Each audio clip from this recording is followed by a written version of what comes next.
नमस्कार सर्वांना. चला तर आज आपण रस्सा भाजीची एक छान रेसिपी पाहूयात.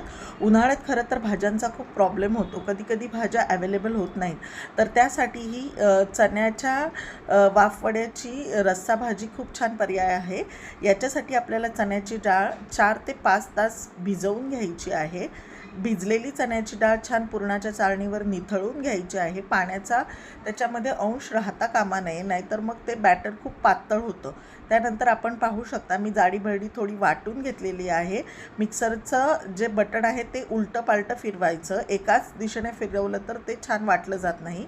त्यानंतर मी या बॅटरमध्ये थोडंसं वाटल्यानंतर लसूण, आलं, जिरी, परत जिरी, ओवा, लाल तिखट, हळद, बडीशोप आणि कोथिंबीर टाकून छान असं हे बॅटर वाटून घेतले आहे. हे सर्व टाकल्यामुळे बॅटरला छान अशी चव येते. चवीनुसार मीठही ॲड करायचं आहे. आणि लक्षात ठेवा, हे वाटताना पाणी टाकायचं नाही आहे. तुम्ही वाटलं तर नसतीलच वाटलं जातं थोडंसं एखादा थेंब टाका, नाही तर ते बॅटर खूप पातळ होईल. हे पाणी न वाटताच मिक्सरचं बटन उलटं पालटं फिरून वाटायचं आहे. पाहू शकता कशा प्रकारे बॅटर तयार झालं आहे. त्यानंतर तव्यावर थोडंसं तेल घालून तवा पूर्ण तेलाने ग्रीसिंग करून छान असे वडे हाताने मी पाहू शकता मी कसे पाडून घेतलेले आहेत. आणि गॅसची फ्लेम स्लोच ठेवायची आहे. स्लो फ्लेमवर हे हळूहळू भाजून घ्यायचे आहेत. लक्षात ठेवा, गॅसची फ्लेम जर फास्ट केली तर हे वडे जळण्याची शक्यता असते. म्हणून स्लो फ्लेमवरच हे वडे छान असे भाजून घ्यायचे आहेत. आपण पाहू शकता कशा प्रकारे मी ते भाजून घेतलेले आहेत. आतमधूनही वडा चांगला भाजला गेलेला आहे, आपण पाहू शकता. त्यानंतर रस्सा करण्यासाठी खाली दिल्याप्रमाणे मी आपण पाहू शकता थोडंसं खोबरं, कांदा भाजून घेतलेला आहे. कांद्यावरच मी थोडंसं आलं लसूण घातलेलं आहे. त्यानंतर यामध्ये मी पांढरे तीळ घातलेले आहेत. तेही कांद्यावरच भाजून घ्यायचे लास्टला, नाहीतर ते उडतात.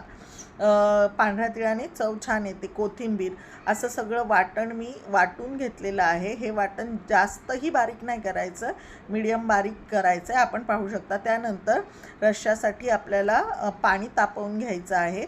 त्यानंतर फोडणीसाठी येथे मी तेल घेतलेलं आहे. या फोडणी देण्यासाठी राई, जिरी घातलेली आहे, हिंग घातलेला आहे,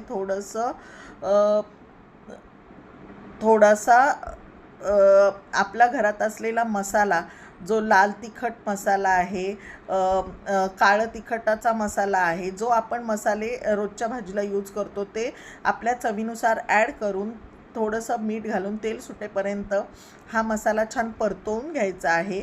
त्यानंतर आपल्याला रश्श्यासाठी जेवढा रस्सा बनवायचा आहे तेवढं पाणी त्याच्यामध्ये गरम पाणी ॲड करायचं आहे.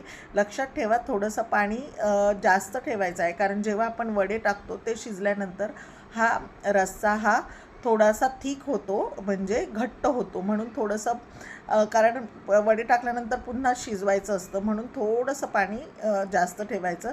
आपण पाहू शकता रश्श्याला कशी उकळी आली. 10 मिनटं असा रस्सा शिजवून घेतल्यानंतर त्यामध्ये आपण भाजून घेतलेले वडे ॲड करायचे आहेत आणि पुन्हा 10 मिनटं स्लो गॅसवर हा रस्सा उकळवून घ्यायचा आहे.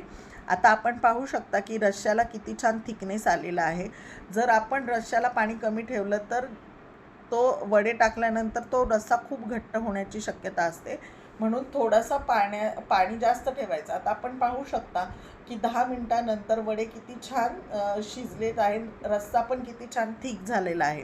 अशा प्रकारे तो असा थोडासा सैलसर रस्सा ठेवायचा आहे, म्हणजे ती भाजी छान लागते. आपल्याला जर थिक आवडत असेल तर आपण तसंही करू शकता, पण असं जास्त छान लागते. अशा प्रकारे ही रस्सा भाजी तयार. आपण नक्की करून पहा, खूप छान लागते आणि मटणाच्या भाजीसारखीच हा रस्सा भाजी होते. नक्की करून पहा आणि माझा व्हिडिओ आवडला तर नक्की लाईक अँड सबस्क्राईब करा. उन्हाळ्यात भाजीला हा एक उत्तम पर्याय आहे.